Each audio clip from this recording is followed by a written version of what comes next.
said it takes at least a quarter of their income, and 21% says more than half of their income. And so how does that translate to business? 92% of those that we surveyed said it's simply an attendance issue that affects productivity, reliability, and everything that goes along with that.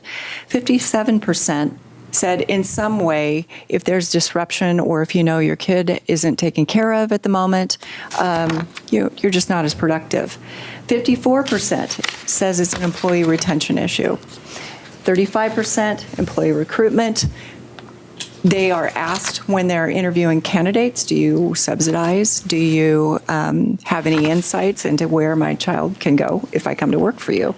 And then 31% adjust salaries because of the expense. And I'll tell you, I just joined a national group of chambers that is dealing with this on a national basis. One of them is the Atlanta Chamber of Commerce, a little bit bigger than the Portland Metro, but it costs that region alone $1.6 billion in lost economic activity. And my guess is if we did a study similar in this state, it would be pretty close to that. So smaller businesses are hit the most. So in Bend, a lot of us are 0 to 50 employees, so almost 80%. And of that, 37% of those employers say that at least 25% or up to half of their employees are affected by childcare. They've got a child in some level from birth through kindergarten in a childcare. So it's a big impact on your smaller businesses as well as your big ones.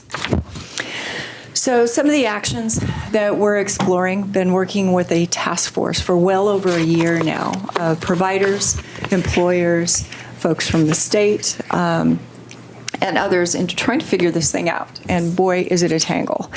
But we have come up with a few things that we're working on collectively. That startup is it. There's three things that go into beginning a child care facility. One is labor, another one is having the capital to run it, and the other is the land or the lease. So if we can find a way to reduce startup costs, this is going to help us. Streamlining regulatory processes that assist in lowering those startup costs or the complications that you need to go through without compromising the quality. Explore new methods of incentivizing landowners and lessors to accept child care businesses. It's a tight market out there in Bend. There's a 3% occupancy in commercial property, and pretty much child care is the last thing you're going to lease to if you can get top dollar from something else. Identify state lands, especially state lands that go toward housing projects or something that has that nexus of families for locating child care centers. It reduces the cost if you have a public partner.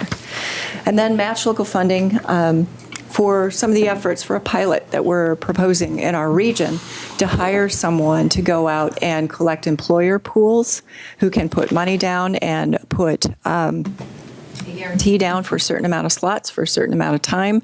So providers who are ready to open centers can go in with collateral, which looks like a little bit of money and a commitment from local employers that they have enough business to keep their doors open for the first 5 years.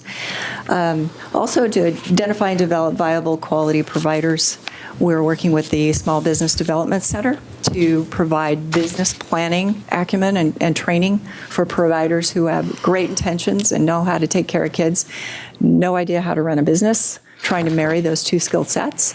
And then finally, align landowners, brokers, bankers, et cetera, to figure out how to finance, back, and make these new projects plausible. So that's what we're working on in our region. And that concludes my presentation. Happy to answer questions. Thank you.